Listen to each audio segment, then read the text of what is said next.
Olá pessoal, tudo bem com vocês? Espero que esteja tudo ótimo. Estou muito feliz por vos ter aqui novamente para mais um vídeo e o caso que vos trago hoje é um caso horripilante que parece ter saído tipo de uma cena de terror. O protagonista do caso de hoje é David Parker Ray, um serial killer americano responsável pela tortura e pelo sequestro de imensas mulheres que ele mantinha aprisionadas dentro de uma caravana a qual ele deu o nome de Toy Box, e vocês vão perceber exatamente porque é que ele deu o nome Toy Box a esta autocaravana.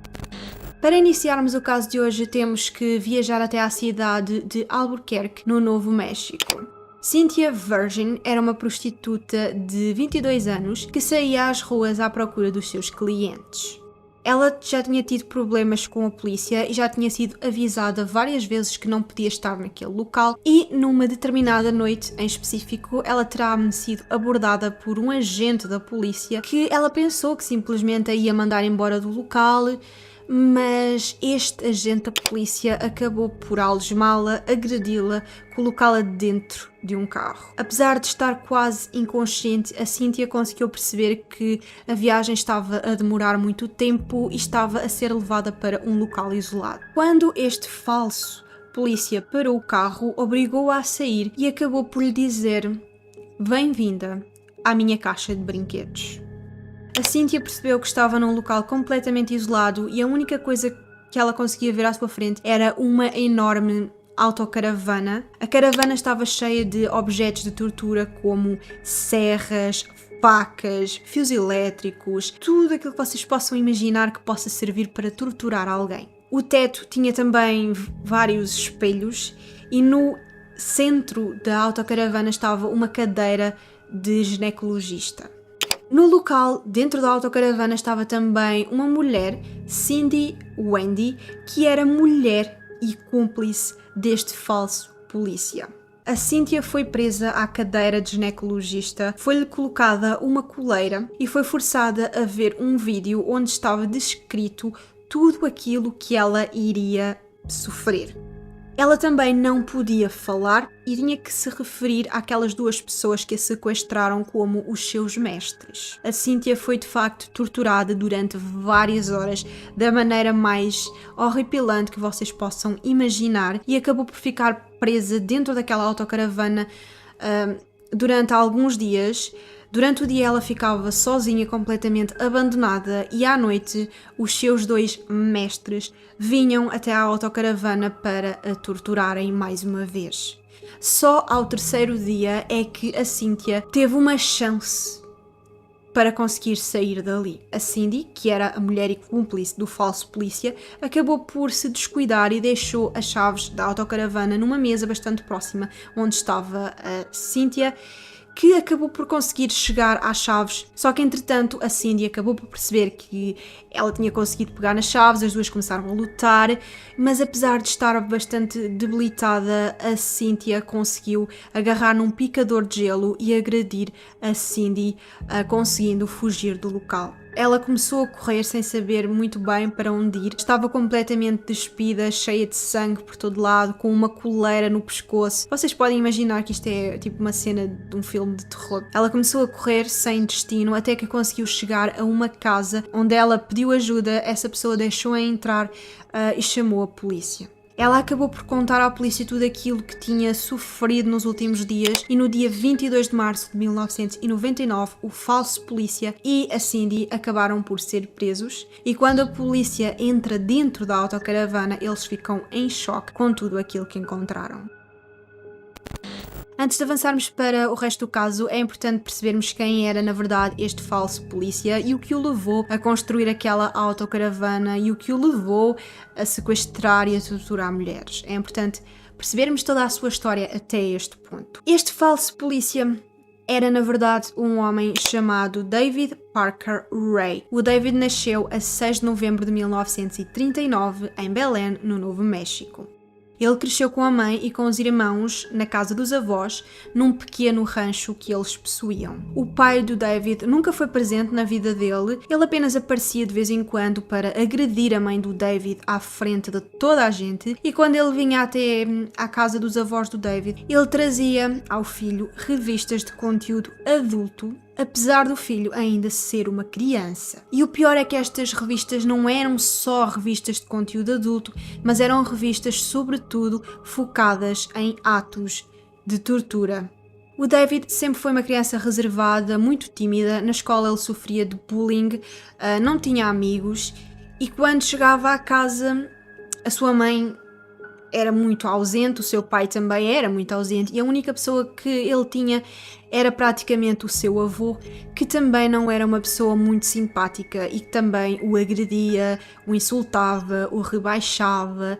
Então temos que dizer que o David não tinha nenhuma fonte de amor na sua vida. Com o tempo, o David foi se isolando cada vez mais, passava muito tempo no quarto e ficou obcecado com as revistas que o pai lhe trazia, já que ele nunca foi muito popular entre as meninas e então, digamos que aquelas revistas eram a única forma que ele tinha de se sentir próximo e também de conhecer o género feminino. Com 14 anos, o David já fumava, já consumia drogas e ele terá decidido nesta altura que estava na hora de colocar em prática tudo aquilo que ele via nas revistas. Não sabemos muitos detalhes sobre quem foi a sua primeira vítima, apenas sabemos que foi uma mulher aleatória que ele encontrou na rua e que decidiu ameaçar com uma faca, uma mulher que ele prendeu a uma árvore, que agrediu sexualmente e que depois matou. Quando terminou os estudos, o David tentou alistar-se ao exército, mas ele nunca foi chamado para a guerra e acabou por ser dispensado. E assim sendo, ele dedicou-se a ser mecânico e essa foi a profissão que ele escolheu. Em relação à sua vida amorosa, o David nunca foi muito popular entre as mulheres. Ele teve algumas namoradas e casou e divorciou-se várias vezes porque todas as mulheres com quem ele se relacionava queixavam-se que ele era um homem muito violento, muito abusivo e que as usava como se elas fossem objetos da forma que ele queria e quando queria. E então todas as relações acabavam por terminar porque ele tratava as mulheres como se elas fossem um objeto que ele usava quando ele queria. Aos 27 anos, ele engravidou a sua companheira, com quem teve uma filha, e esta filha vai ser importante mais à frente no caso. Quando esta filha fez 3 anos, o David decidiu abandonar esta filha e a mulher, mãe desta criança, e viajar pelo mundo num estilo de vida nómada. Foi numa destas viagens que ele conheceu uma mulher chamada Sally, que também engravidou, e a Sally e o David começaram então a fazer várias viagens por vários sítios, não tinham casa fixa, simplesmente viajavam. E certa noite eles terão conhecido um casal a quem a Sally acabou por confessar que estava grávida. Depois dela contar a este casal que estava grávida, a Sally desapareceu sem deixar rastro. Não sabemos ao certo o que lhe aconteceu, mas podemos imaginar o que lhe aconteceu. Com o desaparecimento da Sally, o David decidiu voltar para a sua antiga companheira, com quem tinha tido uma filha, só que acontece que ela já não o queria e pediu o divórcio. O David decidiu então mudar-se para o Novo México, onde começou a trabalhar como mecânico e onde conseguiu construir um estilo de vida de uma pessoa aparentemente normal e respeitada na comunidade. Ele estava sempre pronto a ajudar toda a gente, era uma pessoa que frequentava a igreja e toda a gente achava que ele era um homem simpático e boa pessoa. Mas não era, porque por detrás o David começou a levar um estilo de vida secreto. Ele participava em várias seitas e grupos satânicos e era completamente obcecado por sofrimento. Ele começou a trazer várias prostitutas para a sua casa, que drogava e depois torturava. Todos estes atos eram filmados e depois ele colocava estes vídeos à venda na internet, com os quais ele fazia imenso dinheiro. Ele começou também a vender algumas destas prostitutas, ele trazia clientes até à sua casa para eles usarem estas mulheres e muitas delas, por causa da tortura imensa que sofriam, acabavam por morrer e os seus corpos eram atirados a um rio que ficava próximo à casa do David, onde existiam vários peixes-gato, que são peixes enormes, que acabavam por devorar os corpos completamente. Vários anos mais tarde, a filha do David, que ele teve com a sua antiga companheira, decidiu que queria se aproximar do pai e então os dois começaram a estar mais próximos, a serem bastante amigos. E quando eu digo bastante amigos é mesmo demasiado amigos, até porque quando a filha dele apareceu grávida, ninguém tinha dúvidas de que o pai era o próprio David.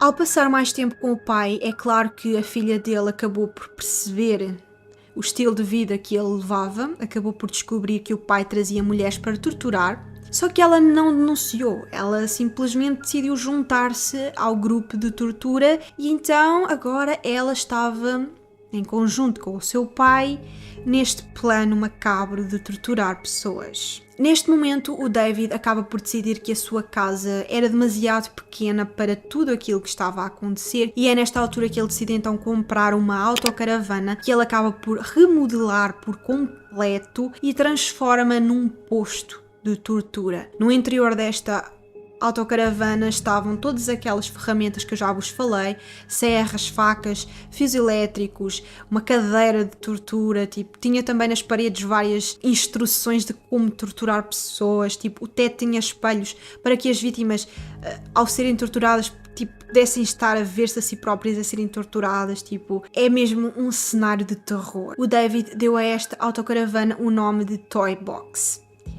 porque ele tinha lá dentro todos os objetos e brinquedos de tortura possíveis e imaginários. Como eu disse, a filha juntou-se a ele e ela ficou responsável por atrair vítimas até à autocaravana. E a primeira pessoa que ela decidiu atrair para a autocaravana foi uma amiga dela chamada Kelly Garrett, que estava a passar por um momento bastante complicado na sua relação com o seu namorado e que precisava de apoio, precisava de conforto e terá procurado esse conforto e esse apoio na filha do David, que supostamente eram amigas, só que ela acabou por ser atraída para a Toy Box. E uma vez dentro da Toy Box já não tinha forma alguma de escapar a toda aquela tortura que se iria seguir. A Kelly recebeu uma coleira, foi drogada, foi torturada, enquanto tudo era filmado. Quando se cansaram dela, esfaquearam-na no pescoço e lançaram-na a um aterro. Felizmente, a Kelly acabou por ser encontrada, foi salva, foi levada para o hospital, onde ela contou tudo aquilo que tinha passado, tudo aquilo que se lembrava, porque elas eram drogadas, portanto, a maior parte das coisas elas esqueciam, tipo, não se lembravam, mas tudo aquilo que ela se lembrava, ela contou à polícia, só que a polícia, tipo, achava que ela, tipo, estava louca, literalmente, porque, como eu vos disse, isto era uma coisa, tipo de filme, isto não é real. Tipo, ninguém acreditou, e quando ela contou ao marido dela, o marido achou que ela, tipo, estava a mentir e que o estava a trair com outra pessoa e, portanto, inventou tudo isto, tipo, para tentar que ele não descobrisse que ela andava a enganá-lo e então acabou por não acreditar nela e pediu o divórcio. Não sabemos muito bem ao certo, mas a Cindy, que era a companheira e cúmplice do David, terá começado por ser também uma vítima do David. Ele encontrou-a, atraiu-a para a Toy Box e ela foi também vítima de toda aquela tortura. Só que ao contrário das outras jovens, a Cindy gostou daquela tortura. Eu não sei como é que alguém pode gostar, mas ela tipo gostou e então digamos que ela começou então, ou seja, digamos que ela tipo, deixou de ser uma vítima e passou a ser tipo cúmplice. Nesta altura a filha do David tinha também começado uma relação com um rapaz chamado Roy, que também era obcecado por satanismo e todas essas coisas, e então ele também se juntou a este clã de tortura. Passaram a ser quatro pessoas empenhadas a torturar pessoas. Eles terão feito mais de 60 vítimas, muitas delas morreram, outras conseguiram escapar, outras foram libertadas, só que nenhuma denunciou nada porque elas eram drogadas e portanto não se lembravam da maior parte dos pormenores, nem sequer se lembravam ao certo onde ficava aquela Toy Box, portanto elas não iam à polícia porque não tinham muito aquilo que contar. E também nenhum vizinho nem nenhuma pessoa que vivesse em redor se apercebeu de nada porque aquela autocaravana estava protegida à prova de som, portanto tudo o que acontecia dentro da autocaravana tipo, ninguém ouvia do lado de fora. E vista do lado de fora parecia tipo uma autocaravana perfeitamente normal, portanto nunca ninguém suspeitou de nada. Chegamos então a esta parte em que o David terá então atraído a Cynthia para dentro da autocaravana, torturou-a e ela depois acabou então por conseguir escapar, denunciou e a polícia chegou então à autocaravana onde encontraram todos aqueles objetos de tortura, ficando completamente em choque com aquilo que viram. Na caravana, os polícias encontraram centenas de fotos e vídeos de tortura, encontraram chicotes, algemas, correntes, bisturis, barras de ferro, serras, tudo aquilo que vocês possam imaginar que possa ser usado para torturar uma pessoa estava dentro desta autocaravana. Porém, como a polícia não conseguiu identificar nenhuma das vítimas que apareciam nestes vídeos e nestas fotos, quando eles confrontaram o David, ele acabou por dizer que isto era tudo ficção, era tudo uma encenação, era tudo um tipo feito para o vídeo, nada era real, a tortura não era real. O David sempre foi então uma pessoa muito respeitada na comunidade e quando esta notícia saiu cá para fora e as pessoas perceberam que aquele homem simpático, atencioso, respeituoso, era na verdade um assassino em série que tipo tinha pessoas a serem torturadas dentro de uma autocaravana, as pessoas inicialmente não queriam acreditar e achavam que aquilo era tudo mentira, não era possível aquilo estar a acontecer literalmente debaixo dos seus olhos sem eles se aperceberem de nada. Só que à medida que a notícia ia saindo na comunicação social, as vítimas que entretanto nunca denunciaram o caso acabaram por ter coragem, foram à polícia e começaram a denunciar. A polícia tinha a certeza que não era possível aquilo ser encenação e que estavam perante crimes horríveis. Uma das vítimas do David, que nunca denunciou o caso, foi uma mulher chamada Angélica Montano. Era vizinha do David e que certo dia foi até à casa dele pedir-lhe farinha para fazer um bolo. E nessa altura o David aproveitou para puxá-la para dentro da autocaravana e manteve-a lá a ser torturada durante imenso tempo. Ela não se lembrava de praticamente nada do que é que tinha acontecido e, portanto, foi por isso que ela se manteve sempre em silêncio e nunca contou nada. Mas agora que o caso tinha sido descoberto e com todas as notícias a sair na comunicação social, ela ganhou coragem e foi finalmente à polícia denunciar e contar tudo aquilo que se lembrava. Ao ser confrontada, a Cindy, a cúmplice e mulher do David, acabou por denunciar que a própria filha do David também estava envolvida e o namorado dela, o Roy, também estava. Eles terão feito um total de mais de 60 vítimas e o David nunca mostrou arrependimento nem remorsos por aquilo que fez. Ele acabou por ser condenado a 3 penas de prisão perpétua, ou seja, a 224 anos de prisão. Porém, poucos meses depois de ser preso, ele acabou por morrer na prisão, vítima de ataque cardíaco. Já a sua filha e o namorado foram condenados a 9 anos e a mulher dele, a Cindy, foi condenada a 36 anos. Só 36 anos. E bom, malta, este foi o caso, espero que tenham gostado. Não se esqueçam de comentar aí em baixo o que é que vocês acharam sobre este caso, se já conheciam. Eu quero mesmo saber a vossa opinião sobre este caso horrível, portanto, comentem aquilo que vocês acharam e podem seguir-me também nas minhas redes sociais marlene.com.ger lá no Instagram. É tudo e aqui vos espero para o próximo caso.